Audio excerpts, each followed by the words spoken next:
यूरोपी union की foreign chief Kaja Kallas का कहना है कि मशरक़ी वसती की कशीदा सूरत हाल पर नज़र है। ताहम इस तनाजुर में अमरीकी सदर ट्रंप की जानिब से रूसी तेल पर आयद पाबंदियाँ नरम करना ख़तरनाक होगा। ये भी समझना होगा कि आबनाए हुर्मुज़ की बंदिश से रूस को ही फ़ायदा होगा। एशिया में तेल और गैस की 85% सप्लाई आबनाए हुर्मुज़ से होती है। हमें हर पहलू को देखना होगा।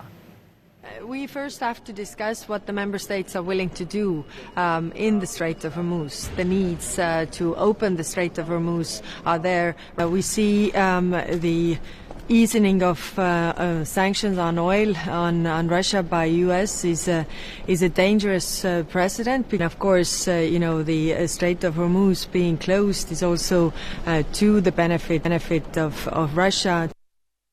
We first have to discuss what the member states are willing to do in the Strait of Hormuz. The needs to open the Strait of Hormuz are there. We see the easing of sanctions on oil on Russia by US is a dangerous precedent. Of course, the Strait of Hormuz being closed is also to the benefit of Russia.